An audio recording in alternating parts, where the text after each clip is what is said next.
نعوذ بالله من الشيطان الرجيم بسم الله الرحمن الرحيم السلام عليكم ورحمة الله وبركاته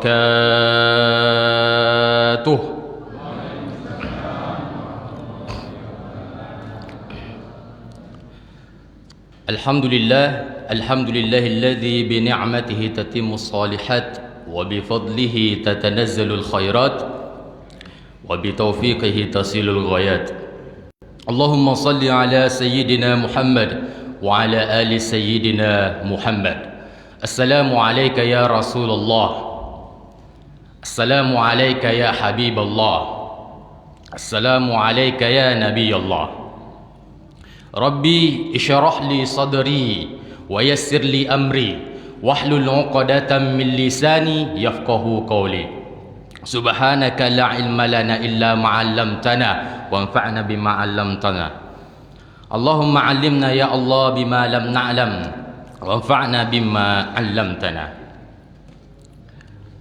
Yang saya hormati Bapak Pengurus, Ketua Pengurus beserta jajarannya, yang sedari kemarin sebetulnya ada undangan, kemudian saya tak dapat menjemput undangan tersebut, lalu diminta lagi tadi malam oleh Pak Agus, ya, tetangga saya juga. Semoga beliau disehatkan selalu, begitu pula dengan pengurus Masjid Muhajirin, amin ya rabbal alamin. Kemudian yang saya hormati tokoh masyarakat, alim ulama, cerdik pandai yang tak dapat saya sebutkan satu persatu.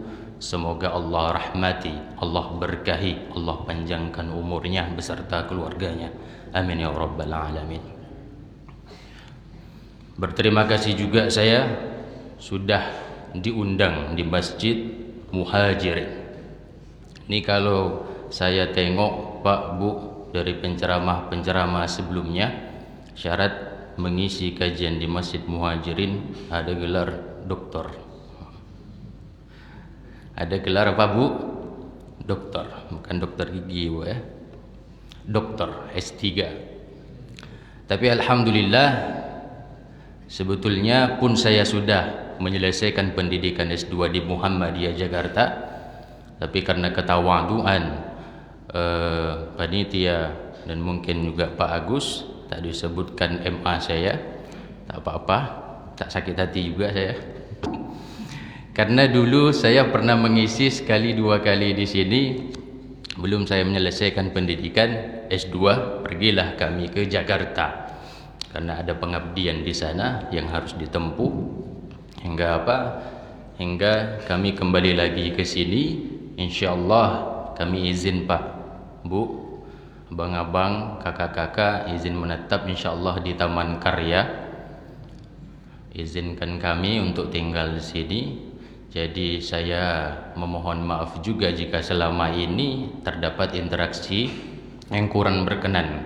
Sebelum-sebelumnya saya sudah ada interaksi, mungkin belanja di warung bapak-bapak yang ada warung, mungkin ibu-ibu yang beraktivitas di pasar, saya menawar barangnya terlalu.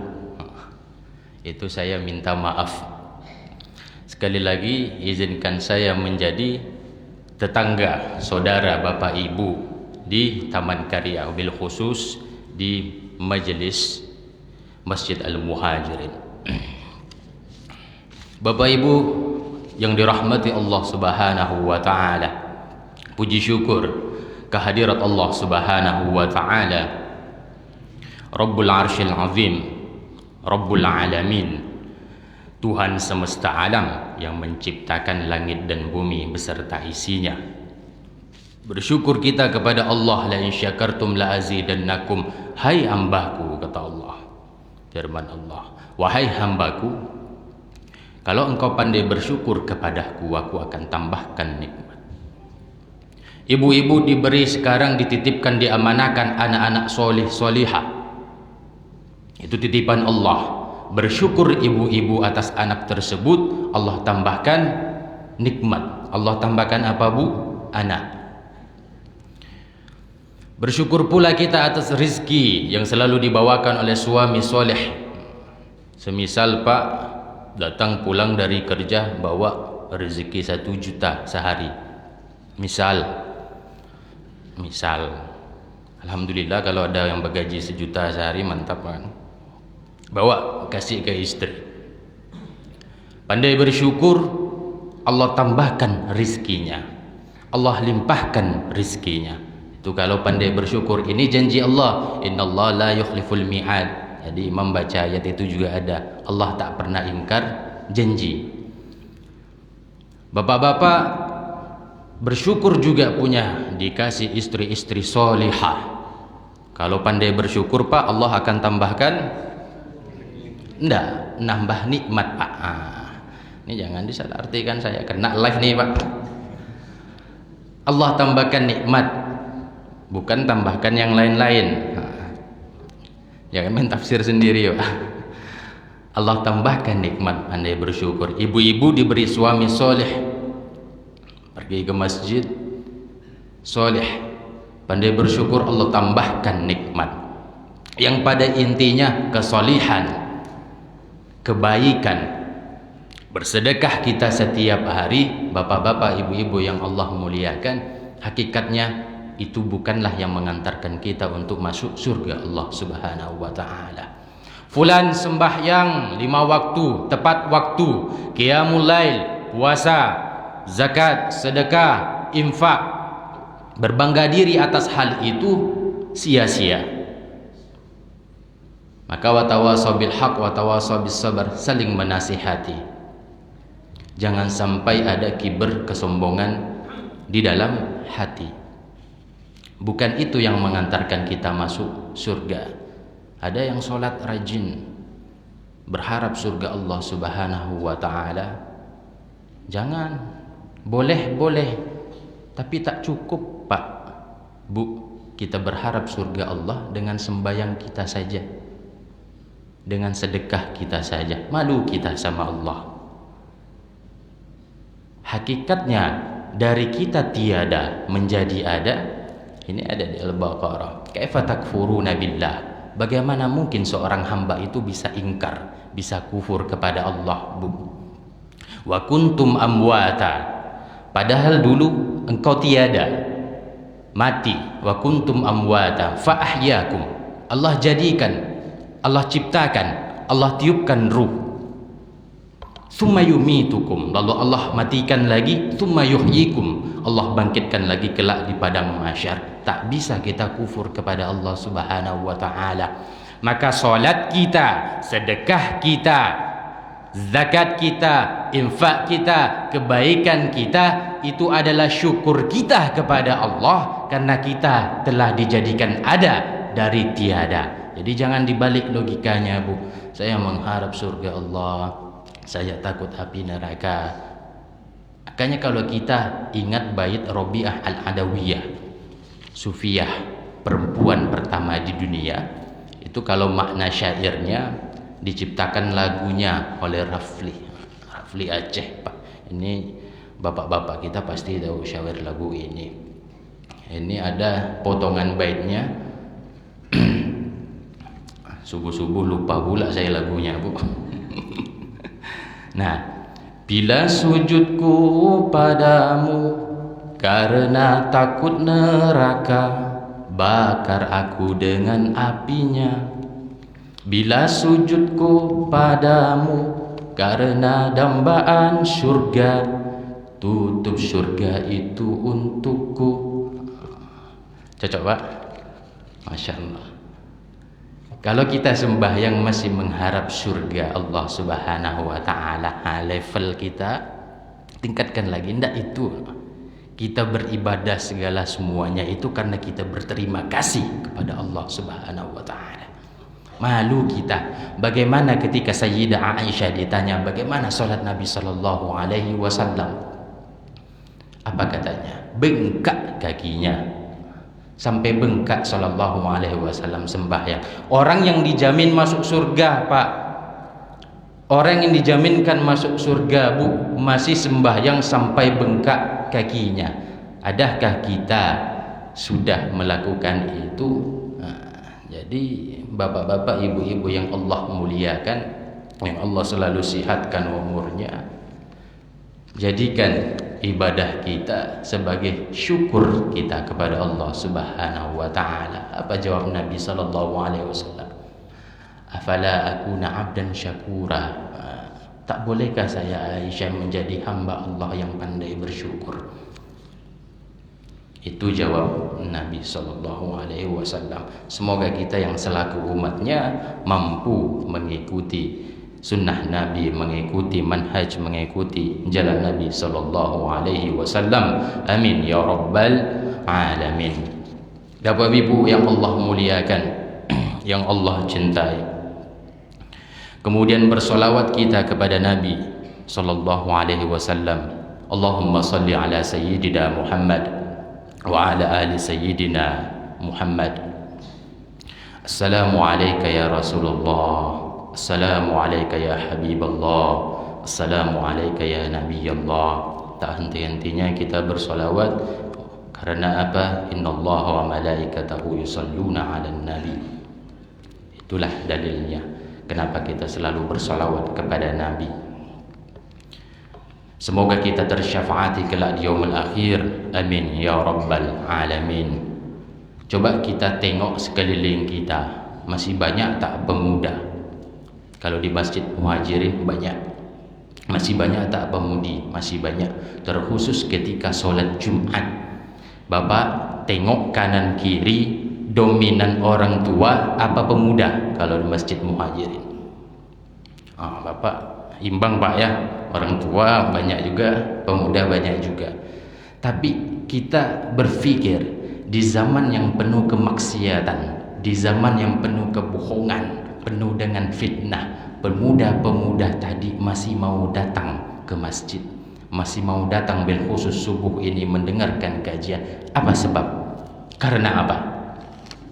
Tak lain dan tak bukan karena cintanya kepada Nabi Muhammad sallallahu alaihi wasallam. Coba tanya ke dalam diri pribadi sendiri. Saya yakin jawabannya tak lain dan tak bukan karena apa? Cinta kepada Nabi sallallahu alaihi wasallam. Dulu waktu sekularisme di Turki, saya punya guru namanya Ustadz Fathullah Gulen. Beliau sekarang tinggal di Amerika, kota Pennsylvania. Ulama karismatik Turki. Tahun-tahun 70-an Turki ketika sekularisme terjadi, apa yang terjadi, yang berlaku saat itu? Pemuda-pemuda tak dibolehkan pakai peci, pakai songkok. Mereka diwajibkan pakai topi. Sekularisme sekali, kejam. Indonesia alhamdulillah kemana-mana masih bisa pakai peci, pakai songkok. Dulu sakit. Kawan-kawan saya yang dari Turki, kebetulan saya dulu di Mesir, Kairo, tinggal di asrama Turki Pak Bu. 5 tahun saya tinggal bersama anak-anak Turki. Jadi saya sedikit tahu tentang kesakitan mereka waktu sekularisme. Tak dibolehkannya azan. Azan digantinya dengan bahasa Turki. Yang biasanya Allahu Akbar, Allahu Akbar, diganti bahasa Turki Bu Pak. Kalau bahasa Minang Allah godang itu Pak. Kalau bahasa Turki Allah buyuk kan tidak enak didengar. Allah buyuk, Allah buyuk. Buyuk itu bahasa Turki Bu. Saya tidak bohong. Boleh dicek di Google. Besar arti bahasa Turkinya apa? Buyuk. Kecil kucuk. Nanti kalau mau kursus bahasa Turki bisa kontak saya. Yang mau kuliah ke Turki, bisa juga. Ini informasi ya untuk anak-anak kita. Yang mau kuliah ke Turki juga bisa kita jembatani. Digantinya azan Allah buyuk, Allah buyuk, buyung. Buyuk katanya, Allah buyuk. Sampai jilbab pun di mana-mana dilarang. Ketika itu Syekh Fathullah Gulen salat subuh di jami', di masjid. Ketika sedang sembahyang, tak sengaja dia terlirik. Setelah salam menengok ke kanan, dia tengok seorang pemuda yang sekian puluh tahun tak pernah ada pemuda yang salat subuh. Ini akhir-akhir sekularisme. Tak ada pemuda yang sembahyang subuh waktu itu. Dia tengok ada seorang pemuda yang sembahyang subuh. Beliau tak pernah meninggalkan zikir kepada Allah Subhanahu wa taala. Sampai akhirnya pemuda itu pergi. Beliau mengatakan kepada Allah, "Ya Allah, ingin ku sungguh berzikir kepadamu, tapi untuk kali ini saya tinggalkan. Dikejar pemuda tadi, ditanya siapa namanya, disalaminya, kenapa bisa dia datang sholat subuh, ada apa? Karena beliau lagi mengumpulkan petisi tanda tangan untuk ditandatangani agar pelajaran agama jilbab azan dibetulkan di Turki kala itu. Sampai beliau mengatakan, seandainya kalau aku boleh sujud selain daripada Allah Subhanahu wa taala, aku akan sujud ke kakimu untuk engkau tanda tangani petisi ini. Sampai seperti itunya Pakku beragama dulu di Turki. Sakit. Dulu orang itu orang-orang Turki yang menguasai Turki Utsmani. Islam sangat jaya dulu di sana. Kemudian datang sekularisme, menjerit-jerit hati mereka. Bapak Ibu kalau cek di Google ceramah-ceramah ulama Turki, menangisnya menjerit-jerit karena ada rasa kesakitan di dalam hati yang dulunya Islam kemudian dijadikan sekularisme. Bapak Ibu yang Allah muliakan, itulah sedikit kisah yang saya dapat bagikan ya. Bagaimana perjuangan pemuda-pemuda untuk menjalankan syariat Allah Subhanahu wa taala. Wa atizil qurba haqqahu. Nah, di sini kita berikan hak-hak qoribah dulu jikalau ingin beragama. Penuhi hak-hak tetangga. Wa atizil qurba haqqahu wal miskin, dan orang-orang miskin di sekitar sini. Ini banyak kejadian di perumahan-perumahan atau di mana-mana. Umroh dia tiap tahun, haji dia tiap tahun, tapi ada tetangganya yang masih kelaparan. Sungguh kalaulah sesuap nasi itu masuk ke dalam perut seorang lapar, itu lebih baik daripada membangun sebuah masjid. Berilah hak-haknya ketika kita bersyariat menjalankan agama Allah. Berilah ke miskin, berilah ke mana lagi? Ibnu sabil, wa atu miskin wa ibnu sabil. Ibnu sabil di sini banyak Pak. Kalau di Taman Karya lumayan banyak. Ibnu Sabil itu orang yang kehabisan bekal perjalanan. Ini pelajar-pelajar biasanya menuntut ilmu merantau ke sini, habis bekalnya Pak Bu, itu wajib dikasih itu Bu. Ini mahasiswa-mahasiswa yang hadir dengar juga ya.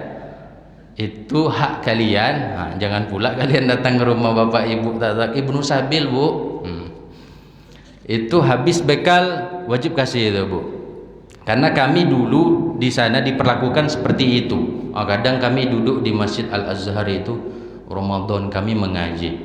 A'udzubillahi minasyaitonirrajim. Mengaji sehalaman, 2 halaman. Tiba-tiba ada yang datang menyalami. Kasihnya amplop Pak. Karena dia tahu ini pelajar, uangnya pun tak banyak. Kasih amplop, buka amplop. 500.000. Ini mahasiswa silakan dicoba. Kalau ada mahasiswa, silakan dicoba. Tapi jangan diniatkan, mudah-mudahan ada bapak datang bawa amplop, ya Allah ya Allah ya lah. Tak bisa. Jangan seperti itu. Itu Ibnu Sabil. Wala tubadzir tabdzira. Jangan pula berlaku mubadzir. Dah syarq ya Pak? Oh belum. Cepat kali. Kemudian wala tubadzir tabdzira, jangan berlaku mubadzir. Ini biasanya di Ramadan. Kemudian selalu diartikan hanya untuk makanan. Padahal kalau wala tubadzir tabdzira juga berlaku jangan mubadzir sama air. Wudu itu cukup juga dengan segayung itu Pak Bu. Ambil air di situ pun sah. Yang penting jangan netes ke gayung itu lagi. Coba kalau kita pakai air tuh berhemat lah, walaupun air kita melimpah. Karena saudara-saudara kita di Afrika sana untuk minum aja susah. Walaupun kita memakai air, tetap di dalam hati kita itu jangan israf, jangan berlebihan. Tidak semuanya tentang makanan saja untuk mubazir. Innal mubadzirina kanu ikhwana syaitan. Kalau orang yang mubazir itu kan ikhwan syaitan, saudara. Kalau sudah bersaudara dengan syaitan tuh Pak Bu, payah dipisahkan. Kalau kata Ibnu Abbas, Ibnu Mas'ud menafsirkan bentuk mubadzir itu segala sesuatu yang dibelanjakan harta tersebut tidak kepada syariat Islam. Jadi hati-hati Pak Bu membelanjakan harta. Kemudian berlaku mubazir saudaranya syaitan. Kata Ibnu Ashur, akhwan, saudara, bersaudara dengan dia syaitan itu susah untuk dipisahkan. Tapi saya yakin kalau di Masjid Muhajirin jamaahnya di sini tidaklah ada yang berlaku mubazir. Amin ya rabbal alamin. Bapak Ibu yang Allah muliakan, yang Allah cintai. Kemudian semoga kita selalu diberikan keistiqomahan dalam beribadah, ketakwaan juga yang selalu istiqomah kita laksanakan. Khairul umuri adwamuha fa in qilla. Sebaik-baik perkara yang dilakukan walaupun itu sedikit tapi berlanjut. Lebih baik, lebih Allah cintai. Hari ini saya sedekah 2.000 rupiah, esok saya sedekah 200.000, sampai sebulan ke depan tak sedekah.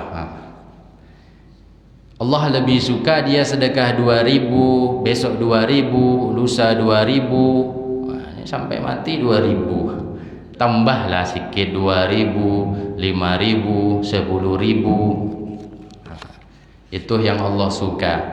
Berlaku juga untuk apa? Ibadah tarawih. Digasnya malam ini 36. 10 malam ke depan tak tarawih dia Pak.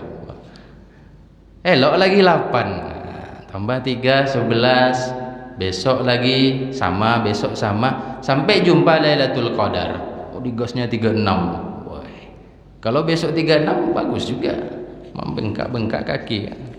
Jawabnya, afala akuna abdan syakura. Wah, tak bolehkah aku menjadi hamba yang pandai bersyukur? Tapi jarang yang 36, paling 2-3. Itu sudah bagus, sudah istiqomah dan dicintai Allah Subhanahu wa taala.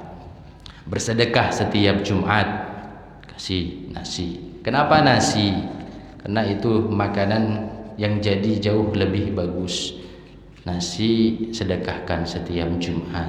Khairul umuri adwamuha fa in qilla. Nah, itu dipegang bapak-bapak, ibu-ibu yang Allah cintai. Kemudian pada hari ini saya sedikit menghadirkan, ingin membahas bagaimana khati'atu Adam. Saya suka kalau ceramah itu membahas kesalahan, karena kesalahan itu menghadirkan kesedihan, menghadirkan tangisan.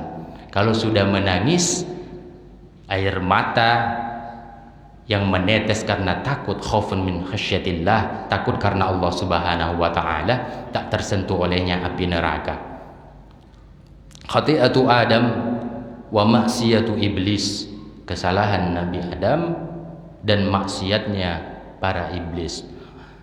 Bapak Ibu yang Allah muliakan, dulu mungkin ingat ada salah satu tuan guru kita mengisi di kajian ini, saya masih ingat beberapa tahun yang lalu, tentang bagaimana Nabi Yuna Adam dikisahkan dalam kitab Al-Buka. Pasti Bapak Ibu ingat kitab Al-Buka artinya menangis. Kalau bapak-bapak ingat masih bagus ingatannya Pak, belum pikun tuh. Al-Buka menangis, ibu-ibu ingat nih kalau tidak salah. Itu dikisahkan Nabi Adam melakukan kesalahan satu, memakan apa Bu? Buah apa Bu? Semangka. Masya Allah, ini efek buka puasa masih ada. Memakan buah khuldi. Satu kesalahan disebabkan Nabi Adam karena waswas syaitan iblis, diusir Nabi Adam dari surga. Diusir Nabi Adam dan Hawa dari surga menuju dunia. Satu kesalahan. Dikisahkan Nabi Adam menyesali perbuatannya. Menangis Nabi Adam berapa tahun Bu? Pak, ingat masih 300 tahun lamanya. Hatta fi dumu'iha athar, sampai ada bekas tangisan di pipinya. Begitu juga dengan kisah Nabi Nuh yang mendoakan anaknya yang murka kepada Allah. Ini kan baik, anak didoakan oleh ayah sendiri, tapi Allah sudah takdirkan dia tak bersama orang-orang yang soleh. Nabi Nuh mendoakan anaknya, Nabi Nuh pun ditegur Allah. Menyesal Nabi Nuh, menangis pula sejadi-jadinya. Berapa tahun? 300 tahun lamanya. Nabi Adam didatangi Jibril, ya Adam, qad ghufira laka min dzambik. Allah pun sudah diampuni dosamu oleh Allah. Diangkat kepala Nabi Adam. Apa yang berlaku? Nabi Adam berkata, saya malu Jibril. Satu kesalahan, Pak, Bu, 300 tahun lamanya menangis, diangkat kepalanya, malu sama Allah Subhanahu wa taala karena satu kesalahan memakan buah khuldi. Menangis pula lagi Nabi Adam selama 100 tahun. 400 tahun menangis untuk satu kesalahan. Kalau kita tarik, adakah kita menangisi kesalahan-kesalahan kita? Hakikatnya apa, ibu-ibu, bapak-bapak? Ada orang yang kagum dengan kekayaan kita, ada yang mengagumi dengan kesolehan kita, ada yang mengagumi dengan ketampanan, kecantikan, dengan kemewahan kita. Hakikatnya ketika kita mengagumi sesuatu tersebut, kita sedang mengagumi Allah yang menutup aib-aib tersebut. Ini kalau Allah tampakkan isi hati manusia, Pak, Bu, screen lebar macam ni, tampak semua keburukan-keburukan apa yang ada di dalam hati. Tapi Allah tak lakukan. Allah tutup itu semua. Untuk siapa? Untuk kita.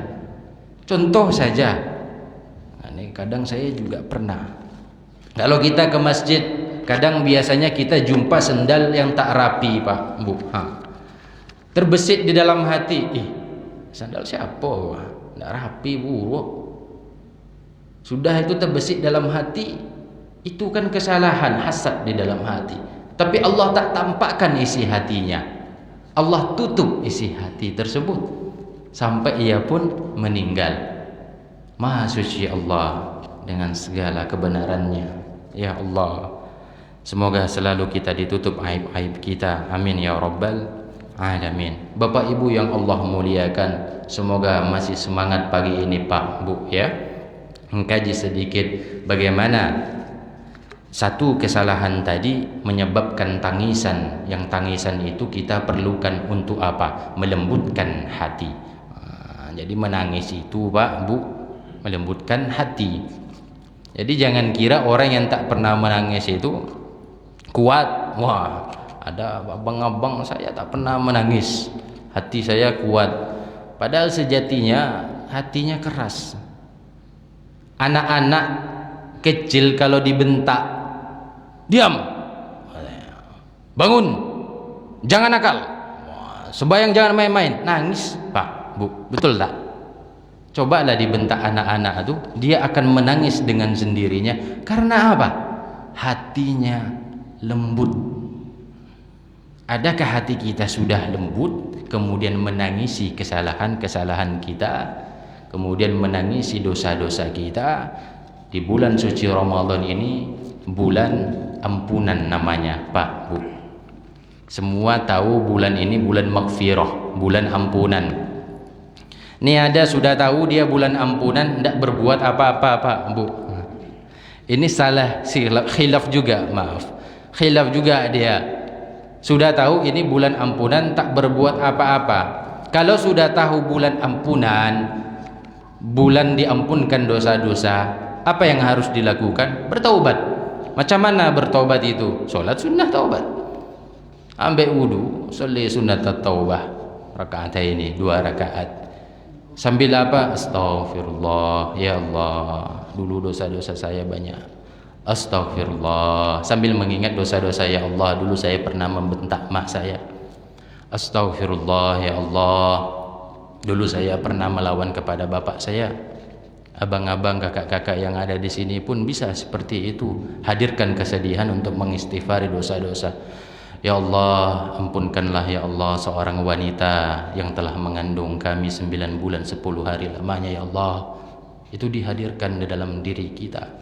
Wanita itu telah melahirkan kami, ya Allah, hingga koyak tubuhnya, ya Allah, bercucuran darahnya, ya Allah.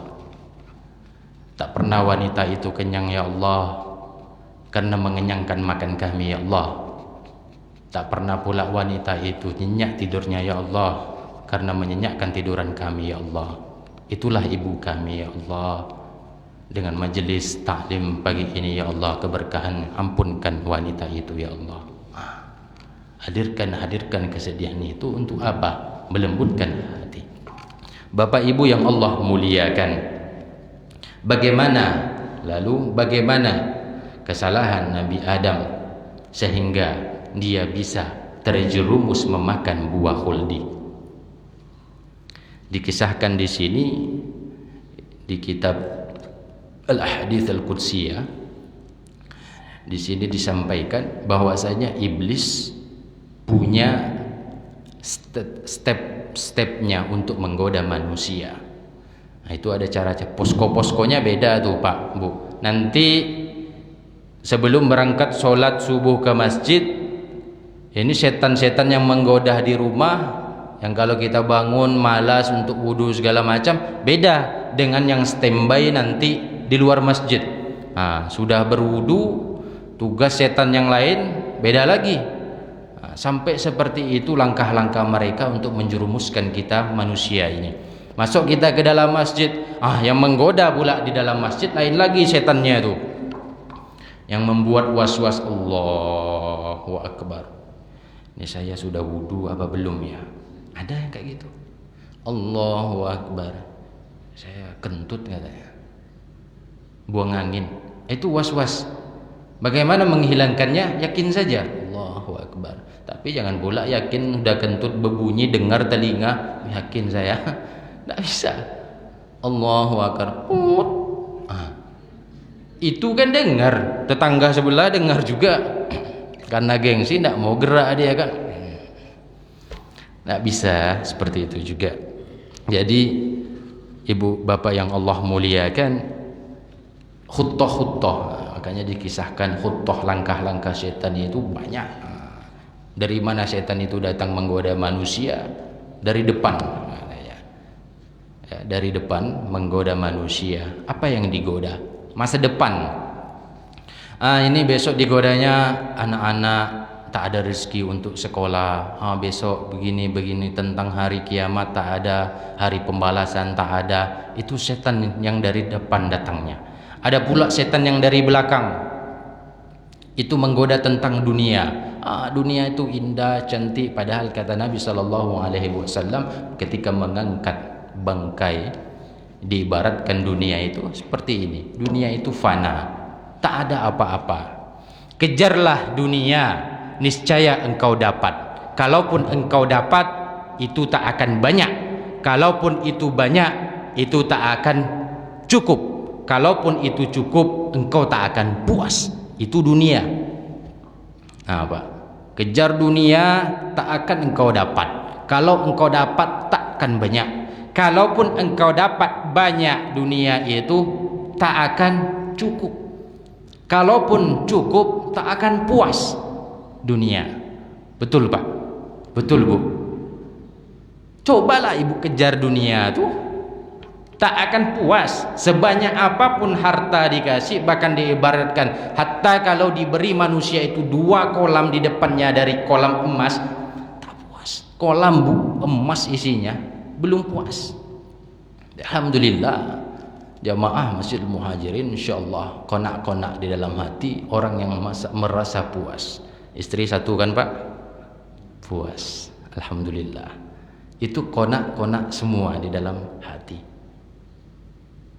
Tapi kejarlah akhirat, niscaya engkau dapat. Sudahlah banyak, cukup pula. Sudahlah cukup, puas pula. Betul Pak?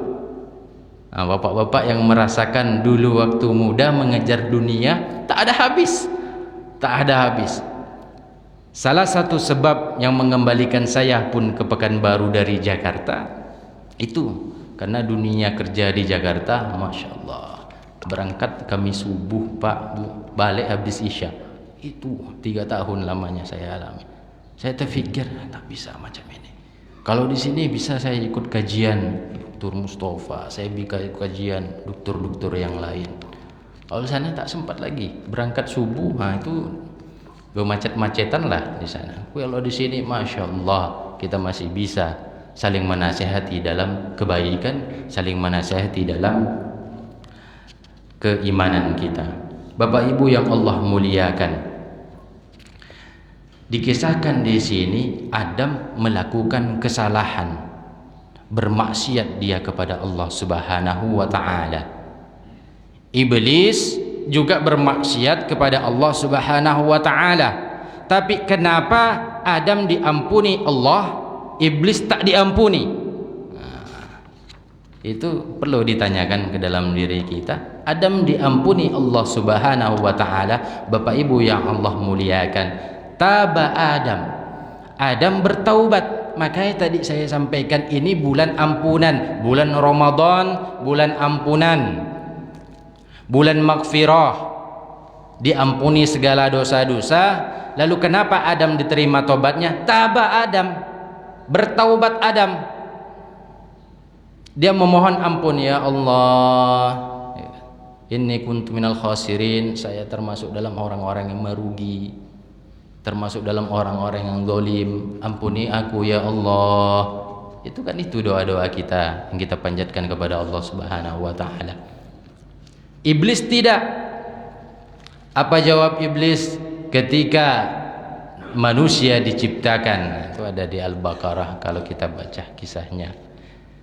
Khalaqtani min nar, aku dicipta dari api katanya, sedangkan ia dicipta dari tanah. Sombongnya iblis seperti itu. Maka Allah murka, Allah tak terima iblis. Di ayat lain iblis sampaikan, aku akan menggoda manusia sampai ia terjerumus masuk ke neraka. Itu sumpah iblis. Maka di sini berbeda. Dua bermaksiat, satu bertobat kepada Allah Subhanahu wa taala, satu tak bertaubat kepada Allah Subhanahu wa taala, bahkan mengingkari, mengkufuri Allah Subhanahu wa taala, bahkan menantang Allah dengan mengatakan, saya akan menggoda umat manusia sampai ia terjerumus ke dalam neraka. Nauzubillah. Di sini juga dijelaskan bagaimana marhalah-marhalah taubah itu, Pak Bu. Marhalah yang pertama, bagaimana cara kita bertaubah? Allah Ta'ala syara'at taubah li'ibadi. Sesungguhnya Allah Subhanahu wa Ta'ala mensyariatkan taubat untuk hamba-hambanya. Sudah disyariatkan taubat. Lalu timbul pertanyaan, tentu Allah sudah menerima taubat kita karena Allah Maha Pengampun. Iya, Allah sudah menerima taubat kita, maka dengan itu lakukanlah taubat dengan apa? Tadi sembahyang taubah. Marhalah yang kedua, annahum indama tabu qabla minhum. Jadi zikir taubat itu datangkanlah kesalahan-kesalahan sambil memohon ampun. Adapun yang terakhir, minat taubat takunu bi'adami audatihim ilal ma'siyah. Derajat yang terakhir itu marhalah ataupun langkah terakhir untuk taubat, berjanji, berikrar di dalam hati untuk tidak melakukannya kembali. Itu langkah-langkah kita bertobat kepada Allah Subhanahu wa taala. Di awal tadi sudah disampaikan, tak bisa kita kufur Pak Bu kepada Allah Subhanahu wa taala, dari tiada menjadi ada. Lalu bagaimana dengan ikrar solat setiap 5 waktu kita? Inna salati wa nusuki wa mahyaya wa mamati lillahi rabbil alamin. Ini kemana? Sesungguh solatku, perihal-perihal agamaku, hidupku, matiku hanya untuk Allah Subhanahu wa taala. Subuh, zuhur, asar, maghrib, isya kita ikrarkan kepada Allah Subhanahu wa taala. Makanya manusia dikatakan makanul khata' wa nisyan, tempat salah dan khilaf, karena memang manusia itu pelupa. Habis kita keluar saling menasehati di subuh pagi ini, Pak, ada saja nanti yang lupa, bermaksiat lagi, melakukan kesalahan lagi. Betul Pak? Betul Bu, itu manusiawi. Tapi jangan pula dijadikan alasan bulan puasa makan manusiawi, Ustaz. Lupa. Kalau lupa semangkok, kalau udah 2 mangkok tambah pula TS segelas, itu enggak lupa lagi itu. Masya Allah, itu kufur nikmat. Kalau lupa, betul-betul lupa, tertidur dia, telat dia sholat subuh, bangun jam 7. Ini mahasiswa banyak sini ya, mahasiswa banyak, terbangun dia sholat subuh, jangan tak sholat. Rufi al-qalam an thalasah, itu termasuk anin naumi hatta yastaikid, seorang yang tidur sampai dia bangun. Tapi jangan pula dijadikan alasan, tidur saya subuh pun nanti kan saya itu lupa, tak apa-apa bangun jam 7 saya sholat subuh. Tak bisa juga, jangan seperti itu. Itu ada kesengajaan. Yang tidak disengaja itu tadi, tertidur dia, bangun jam 7 lewat subuh, sholat qada. Kan seperti itu cara mengkodok sholat. Mungkin dulu banyak tinggal sholat, lepas sembahyang zuhur, kodok zuhur. Terima tidak sembahyang kita? Wallahu a'lam. Karena sembahyang tepat waktu pun di dalam masjid, tak ada jaminannya diterima oleh Allah Subhanahu wa ta'ala. Betul. Itu hanya harapan kita, semoga Allah makbulkan ibadah kita. Karena di doa kita seperti itu, ya Allah kabulkanlah doa kita, kabulkanlah sholat kita, sedekah kita, puasa kita. Kadang kita tak tahu perkara ini, perkara gaib, Allah yang tahu. Allah yang tahu isi hati manusia tersebut. Bapak Ibu yang Allah muliakan, terakhir tentang bagaimana kita menjalankan syariat Allah Subhanahu wa ta'ala ini, janganlah saling menyalahkan, janganlah tajarru, bercepat-cepat saling menyalahkan. Karena di antara mazhab, 4 mazhab pun mengatakan mazhabi sahih, mazhabku betul, wa yahtamilu khata'. Tapi juga kemungkinan ada kesalahan, ada kesilafan di dalam kami. Itu mazhab yang berucap seperti itu, Pak Bu. Jangan pula di kita mudah menyalahkan, mudah menjudge, karena kita tak tahu isi hati sesama saudara kita. Bapak Ibu yang Allah muliakan, ini sampai isyraq Pak ya. Sampai isyraq jam berapa? 10. Aduh, mana HP saya? 10 menit lagi, nanti di kode Pak ya. Pak, bunyikanlah cepat Pak. Saya hari ini harus jumpa, ada sedikit kasus di kejaksaan. Ini curhat pula saya di depan live nih kan. Saya mohon doanya agar dimudahkan, karena ada salah seorang syekh kami, usuluhu Palestini, asalnya Palestina, berkeluarga negaraan Yordania. Mungkin Bapak Ibu ada yang mendengar sedikit informasi tentang ini. Beliau sekarang ditahan di Polres. Jadi saya selaku penerjemah selalu dibutuhkan di sana untuk mengurus kasus ini.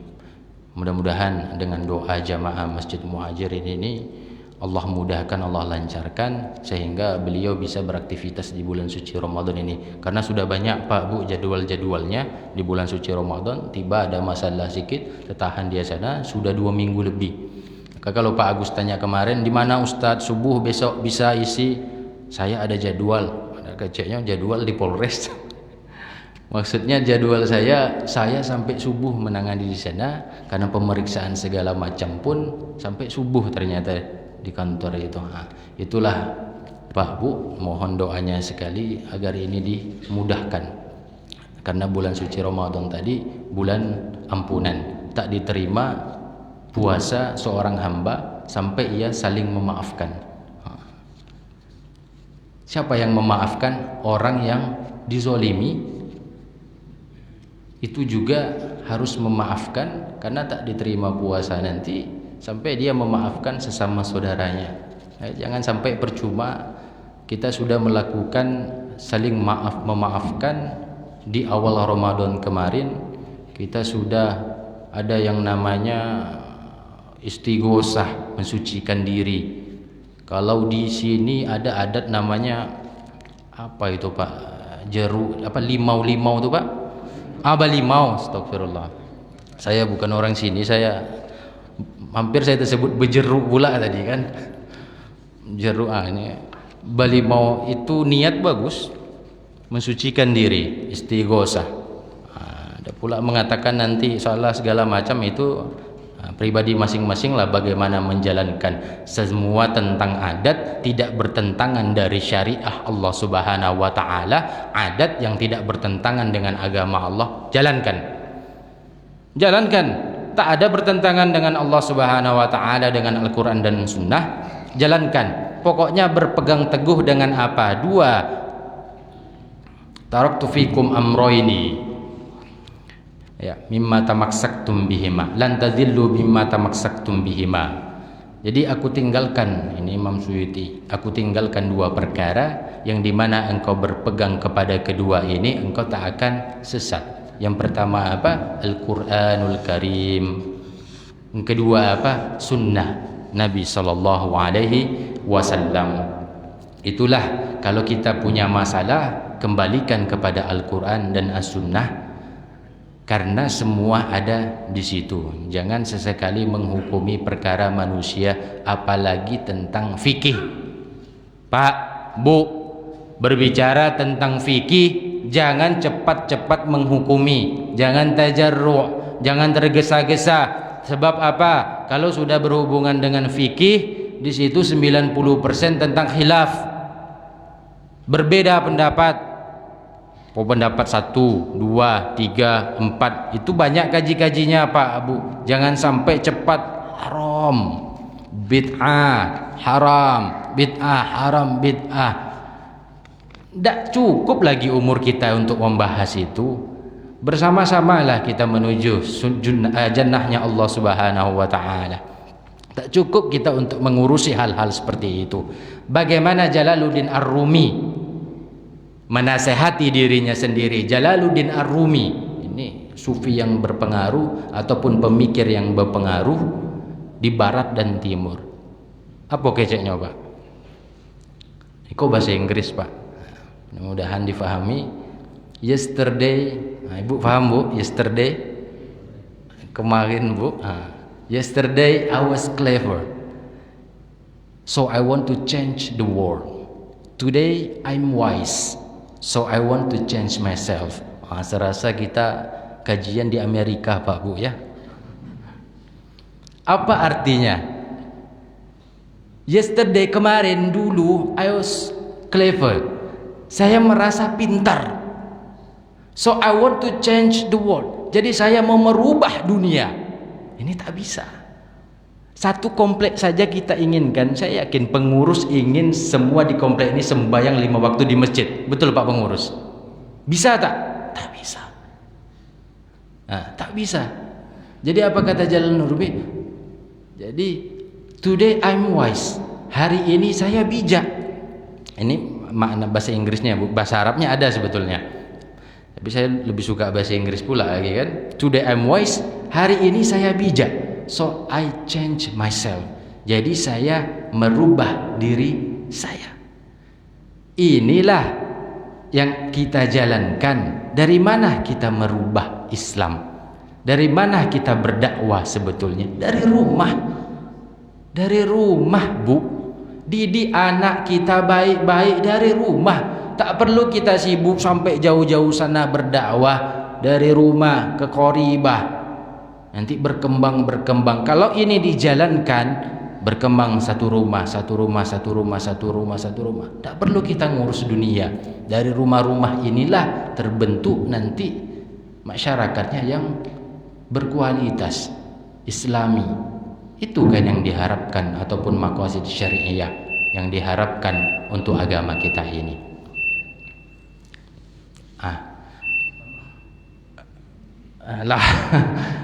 Tambah nanti Pak.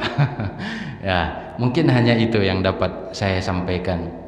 Terakhir mari kita doakan untuk kedua orang tua kita, karena berkat mereka lah kita ada di masjid ini. Diajarinya kita lafaz asyhadu an la ilaha illallah.